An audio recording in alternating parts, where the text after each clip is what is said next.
Nah, ini juga fenomena yang saya lihat ya, banyak perusahaan itu atau organisasi belum punya job desk yang mumpuni. Ya, Oke. biasanya bukan job desk, tapi lebih ke job person. Ketika proses pembelajaran itu ada yang didokumentasikan. Ya. Kalau nggak ada proses pembelajaran, apa yang mau didokumentasikan? Jika hal ini tidak dimulai dari atas, tapi menuntut yang bawah melakukan, tidak akan berhasil. Kalau kita mengikuti perkembangan zaman itu ya harus seperti itu. Kalau enggak ya ketika key personnya itu hilang ataupun misalkan dia resign ya ikut hilang juga knowledge atau pengetahuannya ya, Pak.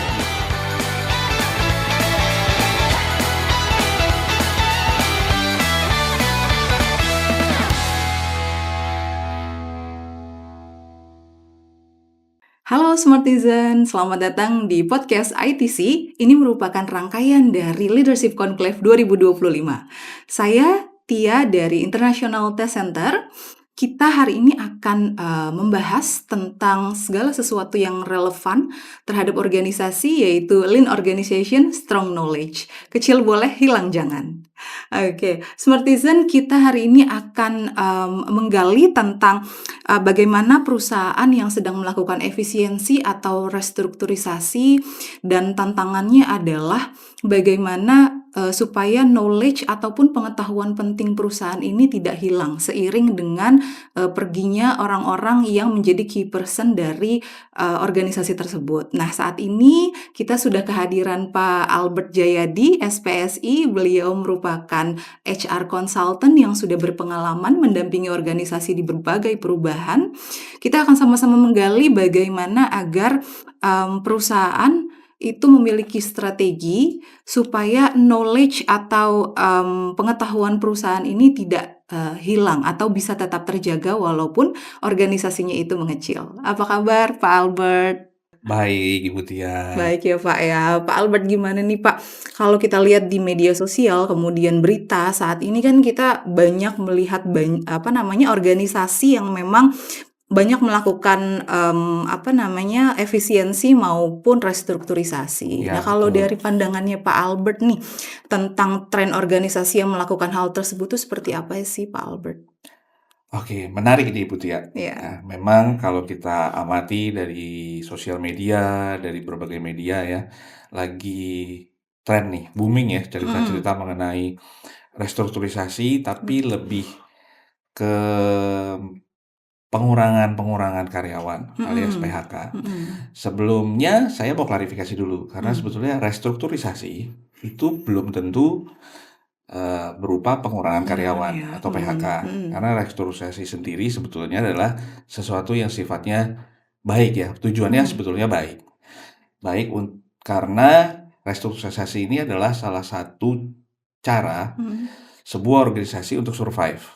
Ya, survive dari apa? Survive dari perubahan yang boleh dibilang zaman sekarang ini perubahannya luar biasa ya. Betul. Dari kalau pernah dengar VUCA ya, kemudian sekarang menjadi BANI, ya sudah menjadi tidak jelas, tidak bisa dimengerti lagi, dan itu membuat sebuah organisasi harus melakukan banyak restrukturisasi. Ya.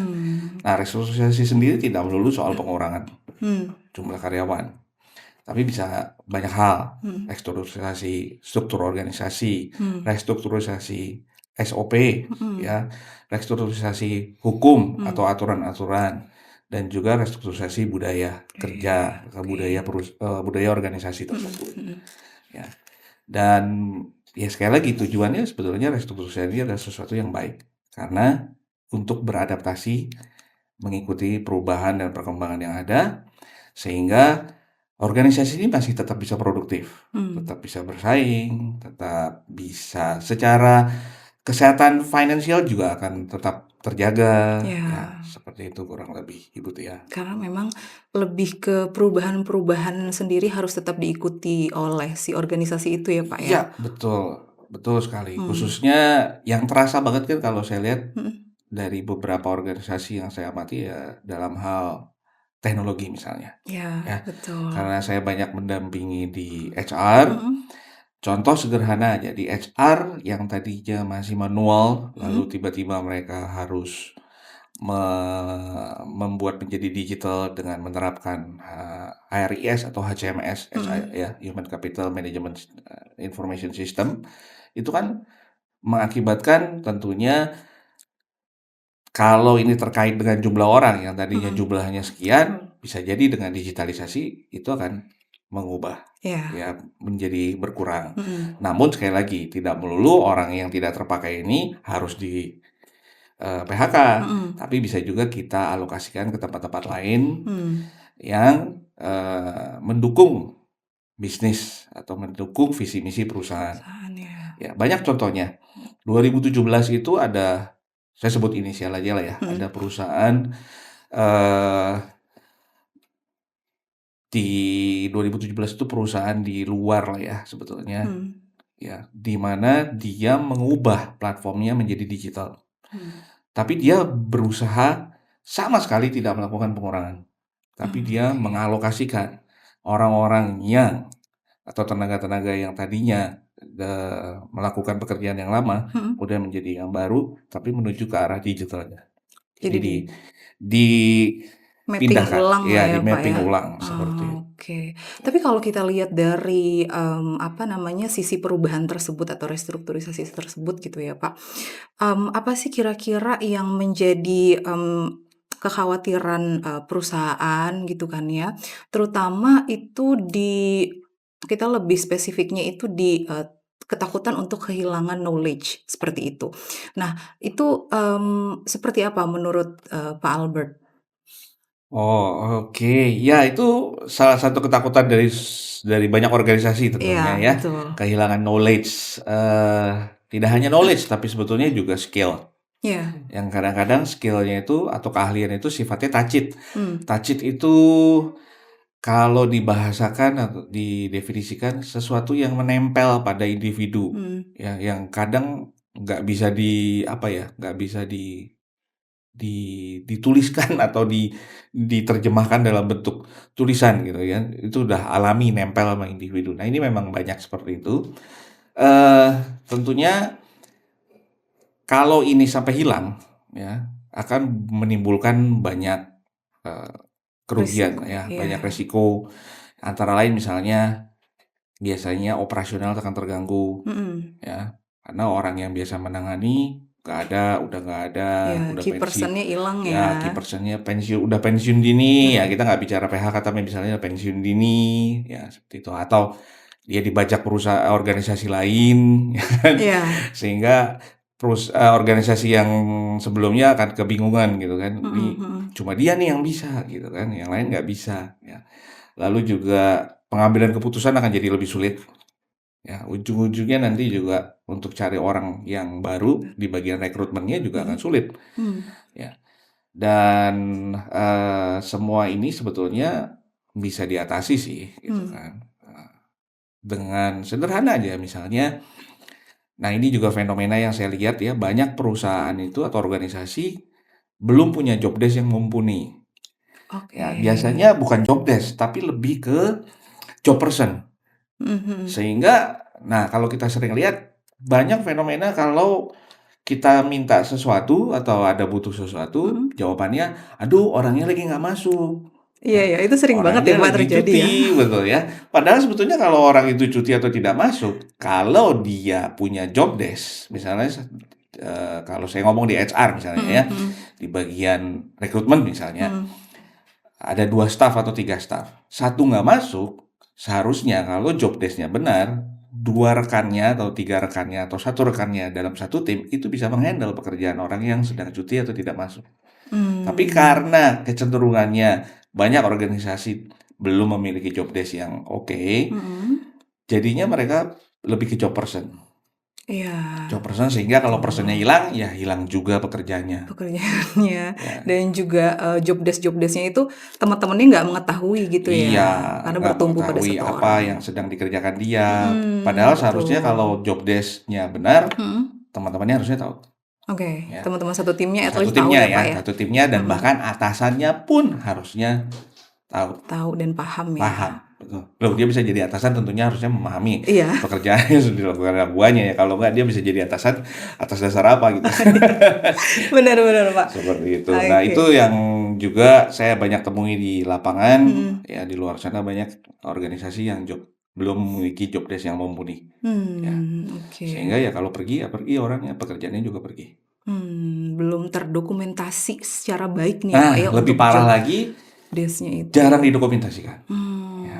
Oke. Filing, dokumentasi, Mhm, sebetulnya zaman sekarang sudah jauh lebih mudah mendokumentasikan hal-hal seperti itu ya, harusnya. ya Tapi ya tergantung dengan dari bantuan teknologi. Ya, betul, tergantung lagi dari, si perusahaannya seketat apa dalam, menerapkan SOP dan juga si job person-nya betul. ini seberapa rajin dia memasukkan itu ya Betul betul ke dokumentasinya, betul. seperti itu. Nah, itu yang memang harus dibangun ya, maksudnya harus, Betul. dibangun oleh perusahaan supaya apa yang sudah dikerjakan, Mhm dalam arti ini adalah knowledge mhm sebetulnya, dan apa yang menjadi keterampilan atau skill orang tersebut, mhm. kita bisa keep didokumentasikan dengan baik. Sehingga kalau orang ini tidak ada, sudah tidak ada lagi, Mhm, penerusnya bisa dengan bisa mudah tuh. me me apa ya, mempelajarinya, Mhm, mengikutinya, dan bahkan bisa mengembangkannya, gitu kan. iya, betul sih. Nah, kalau menurut Pak Albert sendiri nih, yang dimaksud dengan critical knowledge itu seperti apa sih, Pak, buat organisasi?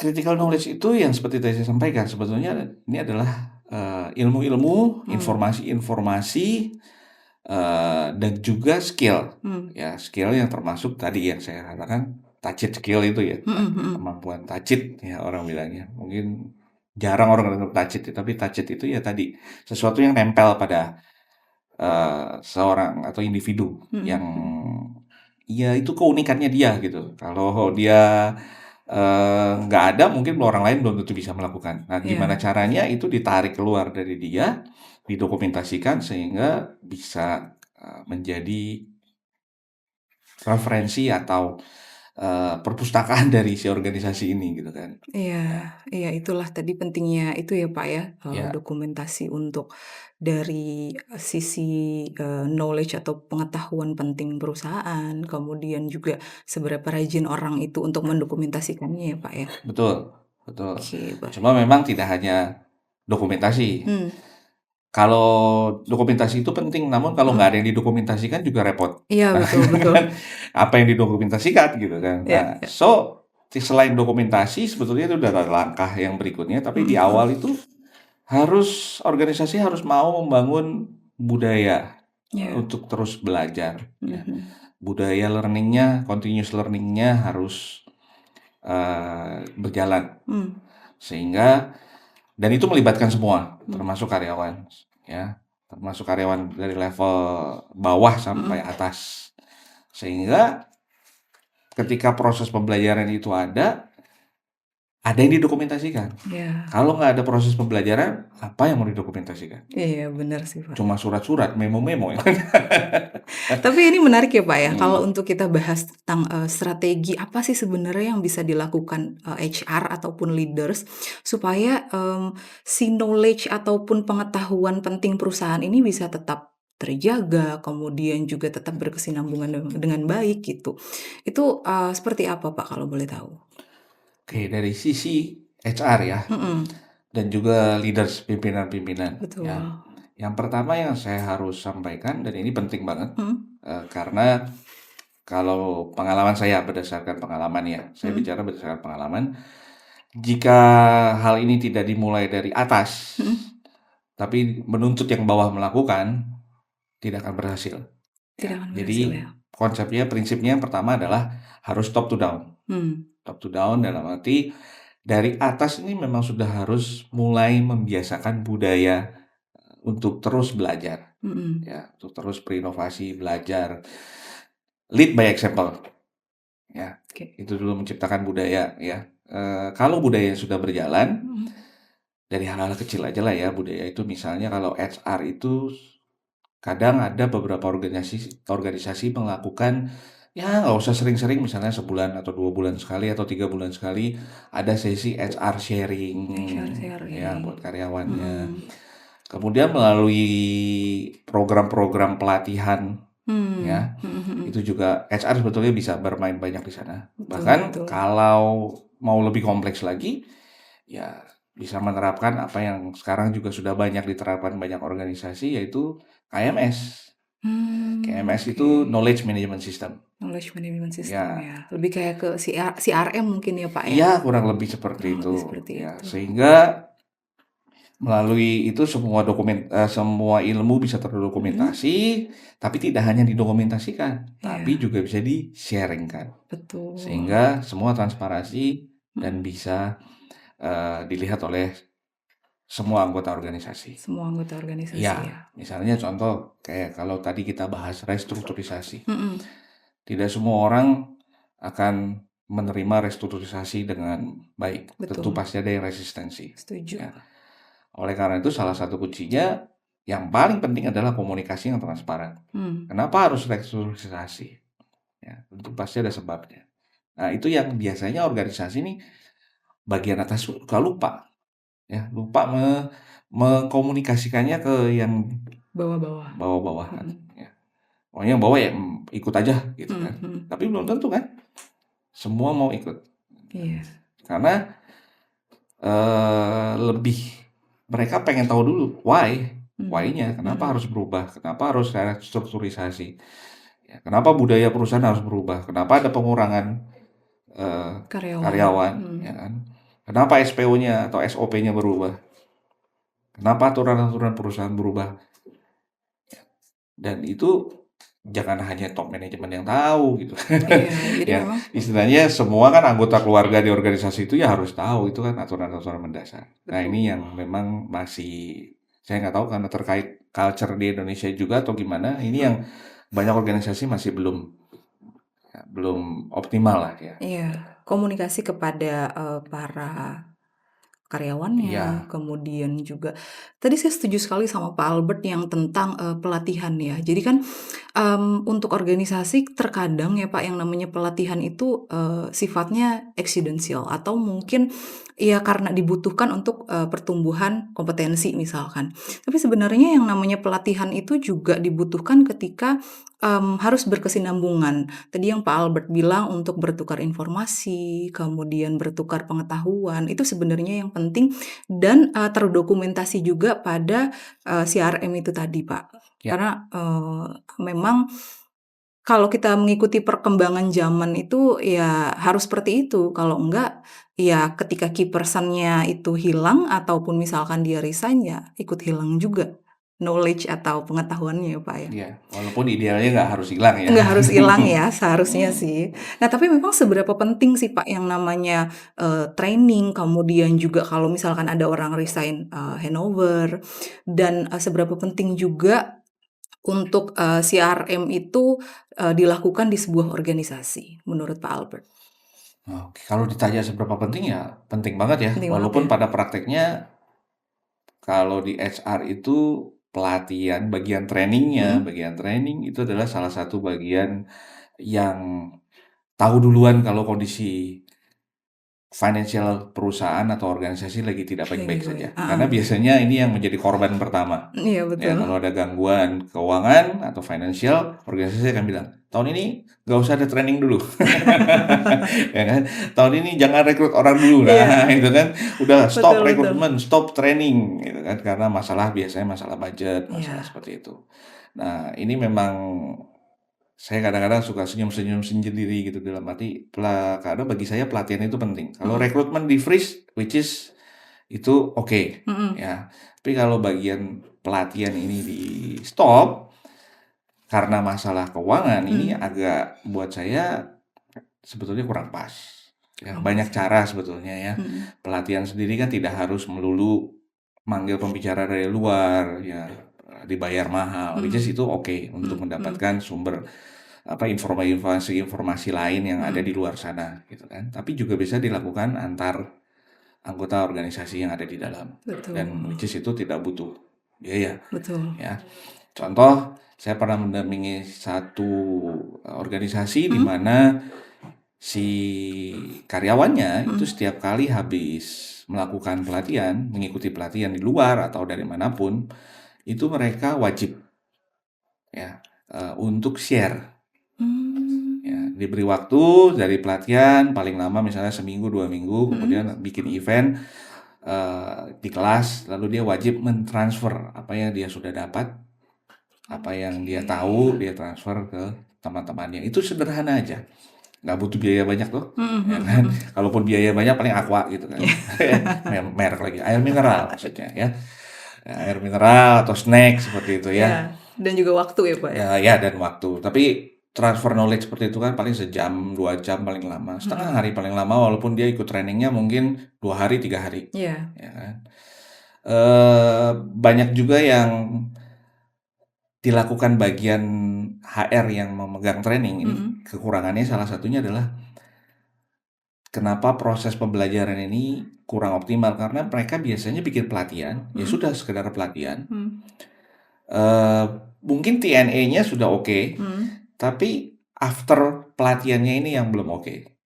Ya, Kurang maksimal? maksudnya after pelatihan ini adalah setelah pelatihan itu ya sudah orangnya dibiarin, Oh, nggak ada follow up-nya lagi nggak ada mungkin ya? follow up-nya. Oke. Kalau ngomong idealnya evaluasinya, ya. Oh, oke. Kalau ada tokoh kan yang ada tokoh, bernama Kirkpatrick, dia Mhm. membuat evaluasi pelatihan itu menjadi 5 level, ya. Mmm. Nah, kebanyakan perusahaan atau organisasi itu melakukan evaluasi hanya di level 1 atau mentok-mentok level 2, Mhm. yang mana level 1 itu lebih ke situasi pelatihan, pembicaranya gimana, materinya gimana, evaluasi di situ. Mmm. Lalu di level 2 lebih kepada pre post test Mhm. ya. Nah, di level 3 4 kita nggak bicara level 5 lah, Mhm level 5 mhm. udah menghitung ROTI, return of training investment. Mhm. Tapi level 4, level 3, level 4 yang cukup krusial di mana di sinilah sebetulnya knowledge management juga bermain ya. Dalam Mhm arti mhm. level 3 itu melihat dari dia training, setelah mengikuti training, apakah ada perubahan perilaku? Mmm. Apakah ada perubahan skill? Ada Betul. Mhm. penambahan skill nggak? Yang Mhm akhirnya mhm. di level 4 kita bisa ukur, mempengaruhi produktivitas nggak? Mempengaruhi bisnis nggak secara keseluruhan? Mmm. Nah ini yang jarang sekali. Jarang Ya sekali, orang oke. organisasi masih banyak yang belum melakukan ini. Evaluasi ini atau mungkin Iya, audit mungkin bisa juga ya, Pak, ya? lebih ke evaluasi sih bukan Evaluasi audit ya? ya, Oke. evaluasi. Jadi perusahaan memberikan pelatihan, Mhm. lalu perusahaan dapat apa? Organisasi dapat apa? Oke. Ya. Ada nggak kira-kira, contoh perusahaan yang, Bapak tahu nih yang punya praktek bagus dalam hal, dia menjaga knowledge atau pengetahuan, perusahaan yang penting, tapi organisasinya pada saat itu dia bisa tetap ramping gitu, Pak? Oh, ada lah Mhm. seperti itu. Hanya memang, secara keuangan memang masih oke ya, ya Oke. dalam arti dia tidak nambah banyak orang, tidak nambah, SDM, Mhm. cuma memang dia menjaga Mmm. menjaga yang ada sebatas replacement paling, Iya. ya. Kalau ada yang resign, ya paling Mhm. replacement. Nah, salah satunya adalah dengan menjaga knowledge Mhm tadi, knowledge, mhm. skill, sehingga job desk-nya juga oke, sehingga semua berjalan dengan baik, operasional dengan baik, ya. Dan kebetulan yang pernah saya temui, ini lumayan, secara keuangan tadi balik lagi Iya. lumayan ada, sehingga mereka bisa mampu sampai membuat KMS tadi, Knowledge Management Knowledge System, management system. ya. Tapi kalau nggak mampu ya, belum mampu sampai sana, ya tadi saran saya buat dari hal-hal kecil, Mhm ya, mhm. yang tadi, evaluasi pelatihan secara sederhana, Betul. HR sharing Mhm. atau bagian accounting atau bagian apa bisa melakukan sharing session ke seluruh karyawan. Kemudian after, saya lupa istilahnya, tapi biasanya di salah satu company itu yang saya dampingi ada kebiasaan setiap kali melakukan kegiatan, Mhm. itu selalu ada yang namanya, after session evaluation lah, dalam arti hal kecil pun misalnya dalam Mhm. rekrutmen massal misalnya ya, Iya itu kan sebetulnya daily, kerjaan sehari-harinya orang rekrutmen gitu. iya. Tapi tetap itu setelah selesai dilakukan, kita kumpul, "Hari ini gimana? Ada apa? Kurang mana? Oh, Ini ada apa?" update-nya ya? Ya selalu seperti itu, Oke. ya. Tapi kalau sudah knowledge management system, Mhm dengan udah pakai digitalisasi, udah ada sistemnya, mhm tentunya mhm. itu akan jauh lebih efektif sehingga semua bisa lihat, Mmm. ya. Contoh di sebuah organisasi saya bantu menerapkan HCMS karena saya di HR ya. Mhm. Di digitalisasi sistem HR ini, Mhm. semua karyawan bisa melihat aturan perusahaan, semua karyawan bisa melihat pengumuman-pengumuman yang keluar di perusahaan, di Oke. organisasi itu. Nah, ini juga memberi dampak yang baik ya, yang Baik penting ya. si anggota organisasi ini mau membukanya Mhm gitu mhm. kan. Nah, ini yang memang PR juga buat organisasi di Indonesia, ya karena Iya. makin ke sini nih dengan teknologi sebetulnya membuat individu-individu Indonesia ini semakin lama semakin maunya instan gitu. Mmm, mhm. Padahal sebetulnya sudah dimudahkan dengan digitalisasi aja, dengan buka aplikasi di handphone aja kan sebetulnya sudah instan, tapi tetap Iya. aja masih ada yang berat. Yang berat ya, Pak, ya, Iya. buat input ke situ ya? Iya betul, memang kalau di bagian rekrutmen sendiri saya mendampingi beberapa bagian rekrutmen di Mhm. beberapa perusahaan atau organisasi. Salah satu item yang kami amati adalah kemampuan continuous learning. Masyarakat Oke. kita tuh semakin lama semakin menurun. Menurun. Dibanding zaman saya dulu masih Iya. di bagian rekrutmen, itu kita memang saya mendampingi salah satu bank yang cukup besar di Indonesia. Dulu salah satu poin utamanya dia adalah ketika ngerekrut orang, Mhm. poin pertamanya yang menjadi acuan dia adalah continuous learning-nya ada apa enggak. Kalau Oke. nggak ada, mau sebagus apa orang itu nggak akan diambil. Iya iya iya, karena itu sangat penting ya ternyata Ya, ya, Pak, ya? penting untuk mendapatkan tenaga atau SDM yang mau terus belajar dan apalagi sekarang ya, Mhm mhm. dengan kalau ibarat naik perahu, sudah bukan perahu naga lagi nih sekarang, tapi sudah arung jeram. Tarung jeram ya? Iya kan? Ya, yang mana, kalau perahu naga, ya semua bekerja, ada pimpinan memberi perintah, dayung kiri, dayung kanan, tapi arusnya tenang. Mmm. Ya, kalau zaman sekarang ini kan semenjak teknologi, semenjak 2006 tepatnya, Mhm. pas WiFi muncul, internet canggih, ya, itu sudah menjadi arung jeram, gitu kan. Di mana ada leader-nya kalau pernah naik arung jeram ya, Mhm. ada kan ada yang mimpin ngarahin, tapi apakah kita dengar? Iya, belum tentu ya. Belum tentu dengar, karena Mhm. suara air di sungai itu jauh lebih besar. Iya. Tapi kenapa bisa sampai tujuan? Karena dituntut orang-orang yang di dalam perahu ini sama-sama punya visi dan misi yang sama, Mmm. dan mau terus belajar menyesuaikan Belajar, diri. Nah itu. secara berkesinambungan Iya, tentunya ya, Pak, ya. betul. Nah, kira-kira dampak positif apa nih yang kira-kira perusahaan bisa rasakan ketika knowledge atau pengetahuan penting atau ya bisa kita bilang data penting perusahaan itu tetap terjaga? Dampak positifnya apa sih, Pak, sebenarnya? Ya banyak tentunya ya, Mmm. yang pasti operasional itu tetap akan berjalan dengan Baik. baik ya. Kalau operasional berjalan dengan baik tentunya produktivitas orang-orangnya di dalamnya juga pasti Baik. tinggi Mhm. ya.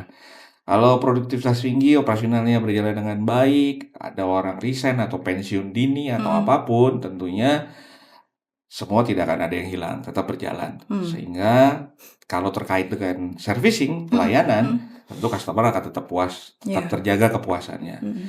Dan kalau UUD, ujung-ujungnya duit, ya tentunya kondisi finansialnya juga akan tetap terjaga dengan baik, Iya. seperti itu.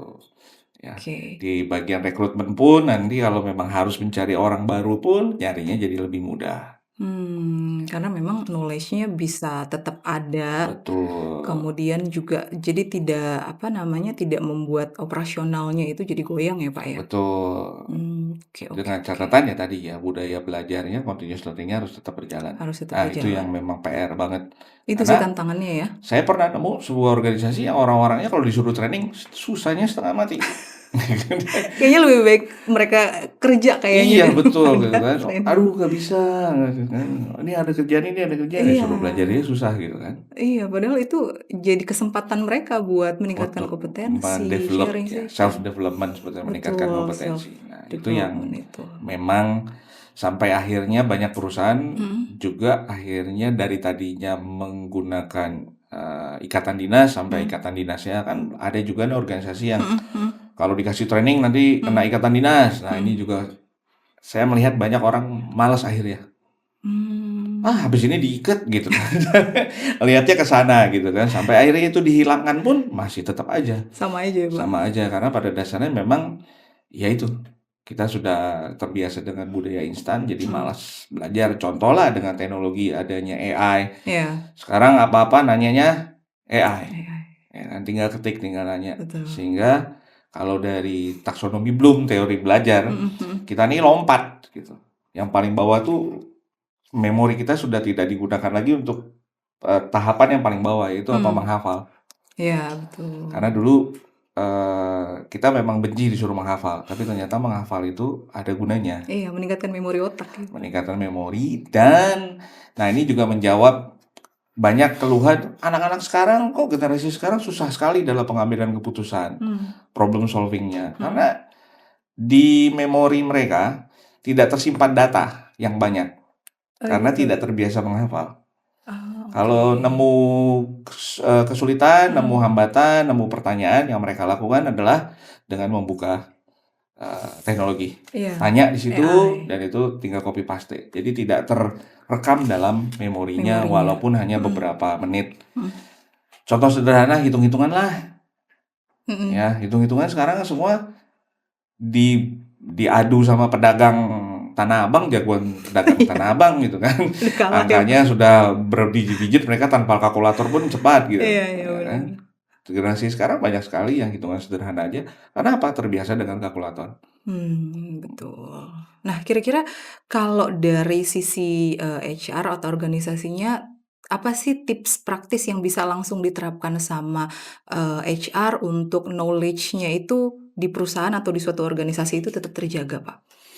Oke, yang pertama kita harus mengidentifikasi dulu bisnis Mmm, prosesnya, seperti apa sih mhm bisnis proses dari organisasi ini. mhm. Lalu kalau perlu juga didampingi oleh ahli yang ngerti ya, gitu. Oke, Eee, konsultan mungkin ya, ya Pak, ya? seperti itu. Mhm, Nggak harus konsultan HR, tapi konsultan yang memang terkait bisnis yang dilakukan bisnisnya, misalnya. oke. Dari bisnis proses itu kita bisa identifikasi, Mhm, knowledge seperti apa atau skill apa yang dibutuhkan, mhm mhm.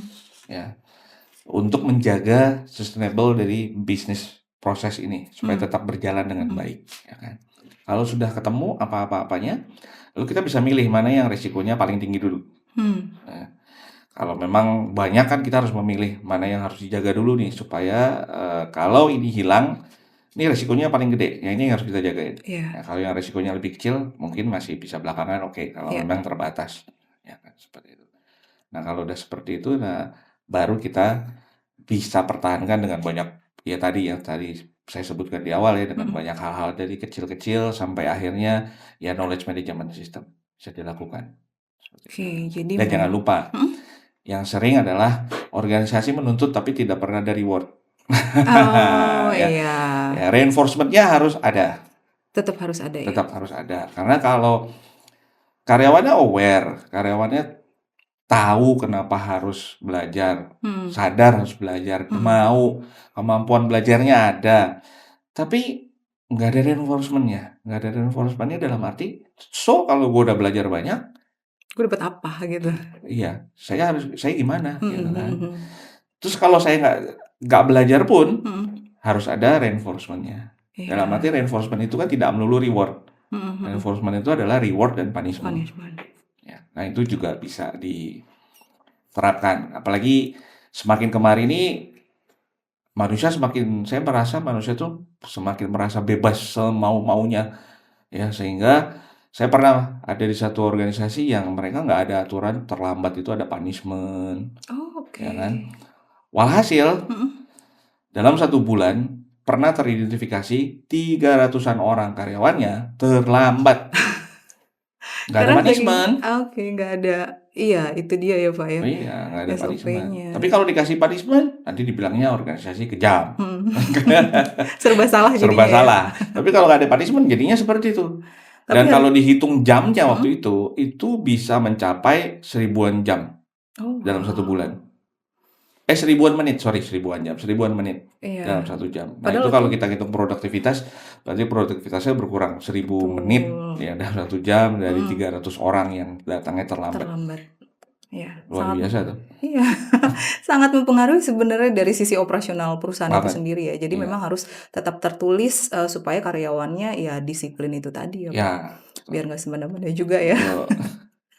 Oke, Pak Albert, kalau misalkan ada satu pesan penting nih buat, HR practitioners ataupun, bagi para leaders gitu ya, kira-kira, apa namanya, supaya organisasi bisa kecil tapi tetap kuat itu, seperti apa?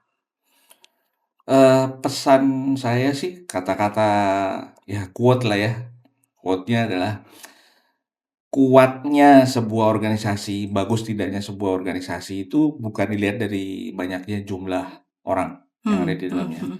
tapi lebih kepada, kemampuan untuk secara bersama-sama, Mhm? kolektif kolektif untuk belajar dan terus tumbuh, itu sih. Mmm, Walaupun orangnya nggak banyak, tapi kalau sama-sama mau terus belajar, belajar, berinovasi, terus bertumbuh, nggak perlu nambah orang pun sebetulnya, masih bisa.